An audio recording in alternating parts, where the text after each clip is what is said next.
Now, when school authorities tell a mother that her son is sick and needs to be on drugs, how in the world is she to know that that is simply a lie? How is she to recognize that what experts now call attention deficit hyperactivity disorder is simply not a disease? Now, such a mother is not an expert in the history of psychiatry. She does not know that psychiatrists have, for hundreds of years, used diagnostic terms, so-called diagnostic terms, to stigmatize and control people. I will only give you a few dramatic examples. When black slaves in the South ran away to freedom, it wasn't that they wanted to be free. They suffered from a disease called drapetomania.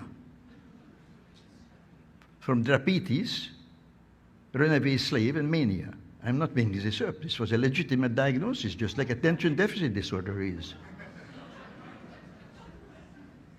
Women, half the population of mankind, of course, if they were foolish enough to rebel against domination by men, well, then they had a serious disease called hysteria, which was due to their wandering womb. Now, none of those behaviors was ever a disease, and of course it's not a disease. But nor is attention deficit disorder a disease. No behavior or misbehavior is a disease or can be a disease.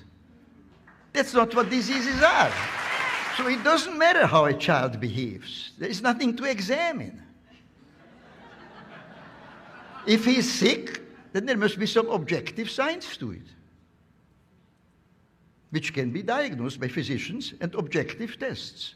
That's why as soon as you go to a doctor, they take a lot of blood and take x-rays.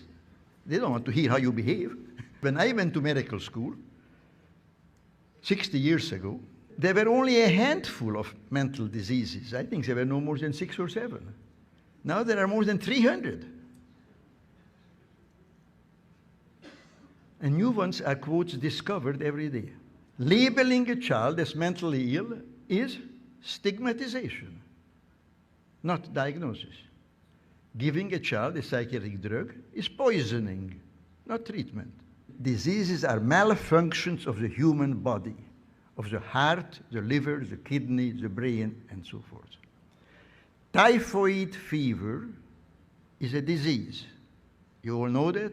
You don't question that. Spring fever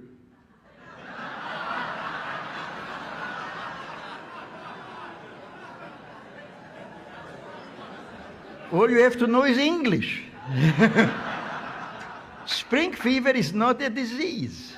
The task we set ourselves to combat psychiatric coercion is important. I think it's important. You all think it's important. Not enough people think it's important.